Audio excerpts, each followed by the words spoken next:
आसुछि दशहरा पर्व एथिपाई सारा देश उत्सव मुखर। रेल कर्मचारी बोनस घोषणा करिसेंती केंद्र सरकार। हाँ आज्ञा, त्रिपुरा मुख्यमंत्री समस्त राज्य कर्मचारी एवं पेंशन भोगी महंगा भत्ता एवं महंगा रिलीफ बोली कहुछि। एही वृद्धि अक्टोबर 1 रु कार्यकारी हेबो बोली कहुछि। एहा लागू हेबा परे त्रिपुरार 1 लाख रु अधिक सरकारी कर्मचारी एवं प्राय 84,000 पेंशन भोगी उपकृत हेबे। त्रिपुरा सरकार गत मार्च 2025 रे दशहरा उपलक्षे एहा 3% वृद्धि करथिले। एहा पूर्वरु जनवरी 2025 रे केंद्र सरकार केंद्रीय कर्मचारी दशहरा वृद्धि घोषणा करथिले।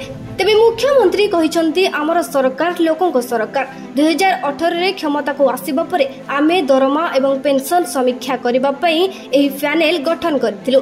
आहुरी मध्य कहिसंती आमे 2018 अक्टोबर 1 तारिख रु सरकार आहुरी मध्य कहिसंती आमे 2018 अक्टोबर 1 तारिख रे सप्तम वेतन कमिशन लागू करथिलु। दुर्गा पूजा, दीपावली एवं अन्य पर्व गुडी को शांतिपूर्ण एवं आंदोलन पालन करबाकू मुख्यमंत्री राज्यवासी को निवेदन करिसंती। तेबे त्रिपुरा मुख्यमंत्री आहुरी मध्य कहिसंती जे राज्य सरकार कर्मचारी एवं पेंशन भोगी को एपर्यंत 6टी किस्ती मोट 33% दशहरा भेटी प्रदान करा जायछि। एबे राज्य कर्मचारी पाई अतिरिक्त 3% महंगा भत्ता एवं पेंशन भोगी पाई समान परिमाणर मूल्य घोषणा करा जायछि। ब्यूरो रिपोर्ट, बिरोजा न्यूज।